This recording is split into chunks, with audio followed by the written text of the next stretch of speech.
Members of the cavalry rehearse at the beach of Scheveningen and on the eve of a parade in The Hague, before the king delivers his speech from the throne to outline the main features of the government's policy for the coming parliamentary session, in Scheveningen, Netherlands. Reuters/Toussaint Hello. Here's what you need to know on Friday. 1. North Korea flagged testing a hydrogen bomb in the Pacific Ocean, having already called U.S. President Donald Trump a frightened dog. This threat to the U.S. is unlike any other from the regime in that it may have been signaling a more personal message for Trump himself. 2.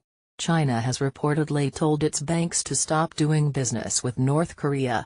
Reuters says the country's central bank told other banks to strictly implement United Nations sanctions against North Korea. 3. France's Winter Olympics team will not travel to the 2018 Games in South Korea if its security cannot be guaranteed. It's the first major doubts by a participating nation about growing North Korean tensions. 4. The death toll from Mexico's powerful earthquake has risen to 273. Meanwhile, a young girl thought to be trapped in the rubble never existed, according to local officials. 5. Hurricane Maria leaves 15 dead in Dominica and 20 others missing, according to the Caribbean islands' prime minister. The hurricane ripped through Dominica as a Category 4 storm on Monday. The PM said it was a miracle that the death toll was not in the hundreds. 6. One section of Trump's U.S.-Mexico border wall in Texas could prompt decades of court cases from private landowners, as nearly 5,000 parcels of property could be seized by the U.S. government for border wall construction. 7. Facebook will release more than 3,000 ads affiliated with Russia to government investigators.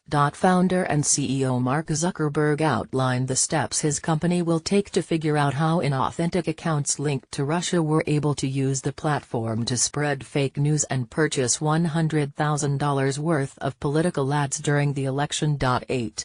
British Prime Minister Theresa May is expected to propose a 2-year transitional deal after Brexit in an attempt to break the deadlock in negotiations. It could include payments worth €20 billion over the 2 years. 9. Canadian Prime Minister Justin Trudeau used his UN speech to address Canada's failings regarding Indigenous people, saying the country's legacy of colonialism and its lasting impact on First Nations Canadians was one of humiliation, neglect, and abuse. 10. Violence erupted during Turkish President Recep Tayyip Erdogan's speech in New York. At least 3 demonstrators were escorted out of the Marriott Hotel as Erdogan delivered remarks at an event hosted by the Turkish-American National Steering Committee. In May, Erdogan's security detail was accused of attacking protesters in Washington, D.C. And finally, here's what 24 of the most popular brand names really mean. Read the original article on Business Insider Australia. Copyright 2017. Follow Business Insider Australian on Twitter. More from Business Insider Australia. The High Court says One Nation Senator Malcolm Roberts was a British citizen after all. Elton John has joined Australia's same-sex marriage debate. Here's what he said. Australian stocks claw back gains. Here's what you need to know: the 10 most important things in the world right now. Here's how major asset classes have performed so far in 2017.